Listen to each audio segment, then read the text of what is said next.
Hey everyone, Rather Coherent here, back with more Rome Total War Remastered as the Seleucid Empire. Now, last we left off, I was trying very hard to avoid playing this siege, because, like, it's not gonna be hard to win. But it's gonna be stressful, because there are two fucking chariots in here. Only one of them's archers, apparently the other one's actually melee chariots. And they're faction leaders, it's very easy to imagine it going wrong. They're outnumbered 2,500 to 250, literally 10 to 1, and the balance of power isn't that far in my favor. But it's just not a fight I've been looking forward to, and the reward is that I go into a plagued city as well, so... I guess there's only so long you can beat around the bush, let's get into it. So as always, I'm doing the same shit. Sitting my rams up, sending my units with range close to the wall to drive everyone else back. And hilariously, Chariots are so big they're accidentally opening the way out, and I could probably take the walls if I really wanted to send this unit forward. I want both of these peltasts throwing spears at this general, and in fact I want this other unit coming over here to do the exact same thing. I was hoping to do a little bit more damage than this to the general, but it's still quite a lot. And the way into the city is open for our soldiers. This tower was apparently shooting this ram all the way from over here, which I was not expecting at all. Our soldiers have done their work well. The battering ram has broken through the gate. We're under attack. Excuse me? They're just coming out. I don't think they mean to. Orders complete, Commander. Ready. Oh, pathfinding. What was that? Is the general still around? Yeah, he's still right there. I'm willing to risk one unit of hoplites here, because if I can get them inside the walls and form a phalanx, it's going to do some serious work. Yeah, that's serious fucking work, all right. The enemy can be slaughtered. Let us hope it does not poison the carrion birds. Okay, so I actually have gotten better at controlling phalanxes. There's a very important trick I just did that I didn't bring attention to. I told them to form phalanx and then instantly gave them a halt command. For whatever reason, when you tell them to form phalanx, it often triggers weird movement commands that if you instantly halt, they'll just put their spears down instead. It's not like 100% reliable, but it's a lot more reliable than it feels to do nothing. Anyway, I've had a lot of units that are no longer part of this fight. Yeah, there's one unit of chariots that have moved forward, but I mean... Chariots do have this habit of just fucking melting near hoplites. It's kind of fucking hilarious. Oh, not that. Alright, there we go. Oh, wait. Yeah, there's just I just heard the sound of this fucking machine gun over here. Let's get these guys out of the way. I honestly think I can probably win this with just this one unit of phalanx, because they're so fucking good versus chariots. Maybe I shouldn't have been stressed about this fight.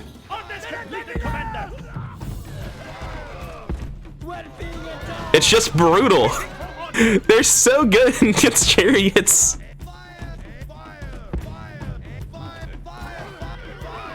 It's like a fucking eraser. This is a victory fit for the gods. A day of triumph to mark with a song or two. This unit of militia hoplites killed 83 units of chariots. This one killed 77. Jesus Christ. They're so good versus chariots. It is actually silly. Now, normally I'd be considering exterminating here for happiness reasons, but I think the Giza pyramids are gonna make all of this area more loyal to me, so I'm gonna be able to get away with enslaving. Huh, my boat's gonna move further now. That's cool. Oh hey, I can make scythe chariots here. Out of curiosity, is it coming from a blacksmith like it works that way with Britain? Yeah, the blacksmith lets me make scythe chariots. That's pretty cool. Are they a 2-turn unit though? They are, so I don't really care about making scythe chariots.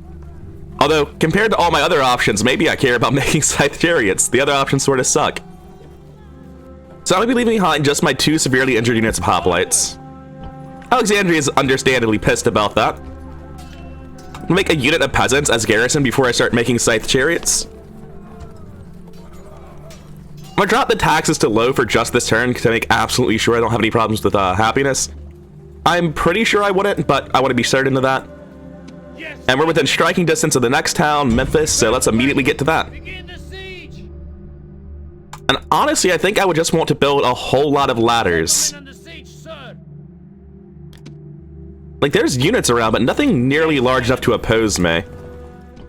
Oh, we got an Egyptian turncoat from that, so for the rest of this war, we're going to be doing a little bit better. And of course, we got the lighthouse, which helps our boats out. Not the biggest deal in the world, but hey, it's something. Yes, sir. I guess we can bring our boats over here. Probably shouldn't have done that. Now our boats have the plague. But oh well. And I believe that's everything on all my fronts. I got a diplomat sort of haphazardly moving around over here, just basically using him like a terrible spy. And in the name of using him as a terrible spy, I'm going to tell him to go talk to this man so that I can see where he goes next turn, because the arrow will follow him. And that looks like it's all of my fronts handled. So now it's time to build buildings and units in all of my cities. We can finally build a port in Salamis, and most places I'm just building usually farms, whatever the economy building is. Or in the case of Tarsus, just a trader, because that's literally all they can do. So in my Britain campaign, which I'm starting today, I did something really weird. I'm making shrines that let me make road warriors, which are a 2-turn unit, because it allows my tier 1 cities to produce actually good units very slowly. I think I might be doing something similar as the Seleucid Empire, just worse. I might build blacksmiths in my level 2 cities, because then I'll be able to produce scythe chariots over 2 turns. And that seems more worthwhile to me than building more and more militia hoplites. Like, I think I have enough militia hoplites at this point, and I'm going to be trying to avoid building them as much as I can anyway, so I am going to start building this blacksmith at Pergamum and hope that it can someday cause me to produce actual worthwhile units here. And honestly, as far as unit recruitment goes, aside from recruiting levy pikemen everywhere I can, which are these 2 cities in the Balkans and my best 2 cities in the Levant, and recruiting militia hoplites over here for this tiny ship war I'm having, I don't think there's anywhere else that I actually want to be making units. So yeah, let's end the turn and see what happens. As always, Egypt's just moving its armies around. It's not really doing anything with them, it's just making sure I remember they're there. Oh, hey, it turns out that the Armenians are just trickling armies into Hatra. Because militia hoplites are terrible, they think they can take me. Trickling armies indeed, it's just literally every turn another stack is going to show up. And I say stack, it's a very generous description of what I'm seeing. So, announcements, ceasefire in effect between Greece and Brudii. Someone in my family died, but it wasn't a general, and that's all I really care about. And unfortunately, 100 of my soldiers died from plague, but, you know, it happens. And sort of hilariously, me conquering Egypt doesn't have the unintentional side effect of spreading the plague down the entire Nile. So, yeah, I don't think Egypt will ever recover from what I'm doing. Not Egypt the faction, Egypt the location. Oh well, it's not like I'm going to stop conquering to avoid spreading the plague to my own lands. So, first, easiest thing, let's go find this city. It is in fact exactly where I thought it would be. Running into that rebel might actually cost me a turn for conquering it. I don't know if I can take whatever's in here with just 2 units of militia cav. Oh no, I can actually get there next turn with both of them even though I wasted a turn. That's fantastic news. So the enemies did a lot of weird things involving moving their troops that I wasn't expecting. I thought this army would be better than it was. You need to leave, sir. Militia hoplites are terrible, but I don't know why they think they can beat like 8 militia hoplites with 3 desert infantry. It's a bad unit, but it's not that fucking bad. I mean, come on. Like, I'm really not sure what the AI is doing here. I don't know why they think they can win. And at this point, since the battle's joining and the wings are wider than they need to be, I can have these 2 hoplites on the very edge run out to flank.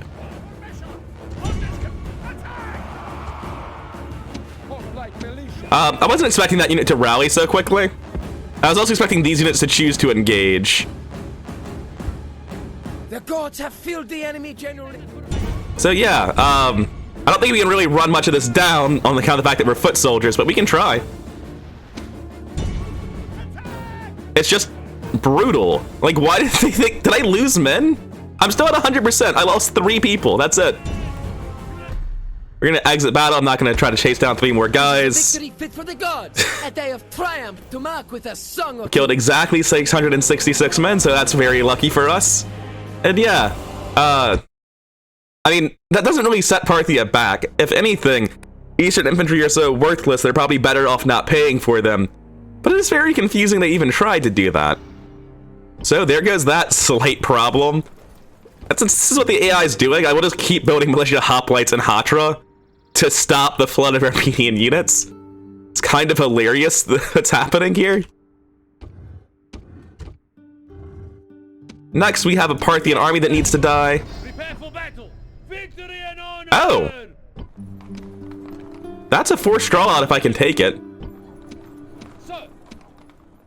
Oh, this army's a lot less threatening than I thought it was. These 2 units aren't real. It's just a general, 2 horse archers, and a hillman. Yes, Strategos. Orders. This unit's literally worthless. So I'm gonna send it to go siege this place real quick so I can get a better idea what's in it. We're looking at another general, another horse archer, 2 eastern infantry, a hillman. If we're gonna hire any good mercenaries, I think I'd go for the 4 straw out. The problem is that it feels very hard for me to guarantee the kill on 2 generals with this army. I'm gonna be taking casualties the whole time from their horse archers. I'm just gonna go out of my way to wipe out this unit effectively. And forgo trying to conquer the city this turn. I just want to make sure I don't fuck this up. Okay, so in terms of deployment, I'm actually not really deploying with the intention of fighting. What I'm doing is I want to figure out where the enemy is, let them move around, settle down, figure out what they're actually doing, because I want to push them all the way into a corner of the map. And then once they're there, they have nowhere to retreat to, and I can actually kill their horse archers. So the AI is still just posted up on top of the hill, but I've more or less completely surrounded them. They don't have anywhere to run, really. And I'm just figuring out how best to continue moving this around to make sure, absolutely, that they aren't getting away.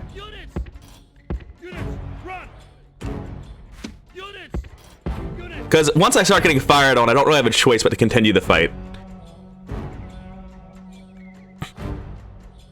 And it looks like I can actually get this unit up the hill, mostly at least.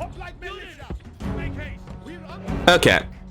The archers are beginning to fire, and now it's time for us to actually do this. So first things first, I want my cavalry to charge up and start throwing their spears. And also, I don't know why I've been trying to get my phalanxes into phalanx formation, because they need to be running forward. And we don't want to be playing at quite double speed right now.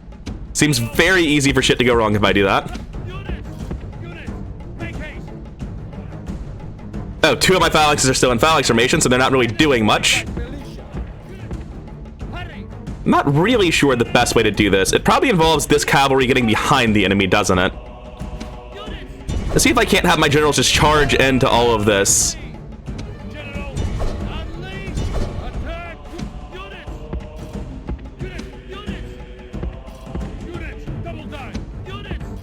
It seems pretty doable to me.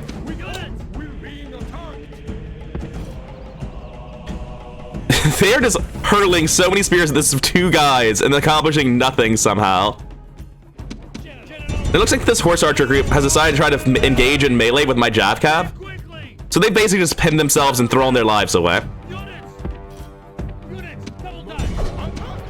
And it looks like their actual general is going to charge these guys, I think. Or not.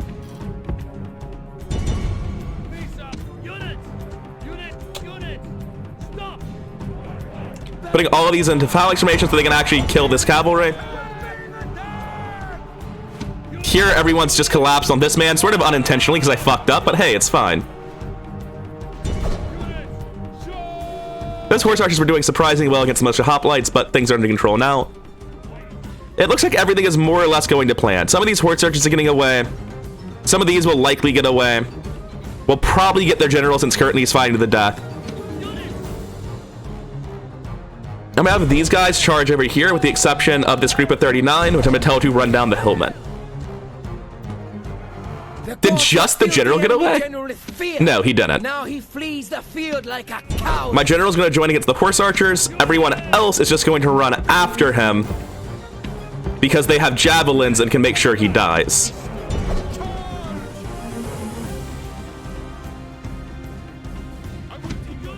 The enemy army is in Come on, flight. guys. Pursue them. Drive them from the battlefield. And they're just faster than him as well, so that'll do it.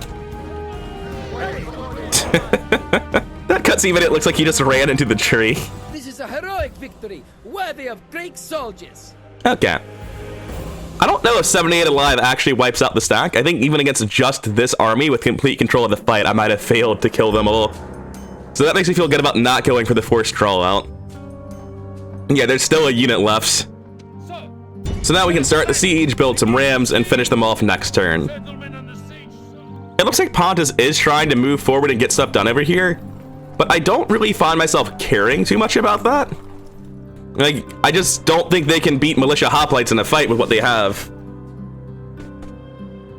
And also, I think they might be dead before that siege even finishes, because this is 3 turns until Pontus is wiped out. So let's get started on that. The balance of forces is evenly matched. It's actually in their favor by a very small amount, I think. But I'm gonna get so tired of seeing the screen talk shit about my units. We've got this. This fight should actually be much easier than my other fights against Pontus have been. Right. We will tell each other tales of our bravery. But before that... I love that the start of his speech was, tonight we're gonna get drunk and brag about today. Wasn't really where I expected that speech to go. So unfortunately, I ended up recording for like an hour and 10 minutes, which was way longer than I intended to record for. And my options are to make a super long video and then record for another 40 minutes, or to cut this video in half and have 2 slightly short videos. I'm gonna be going with the latter, so I'm gonna be ending the video now. I'll be picking up right here in the next one. I'd rather coherent. I hope you enjoyed the video, and if you did, then please like, comment, and subscribe. It really helps the channel grow. And I'll see you in the next one, where we actually fight this battle.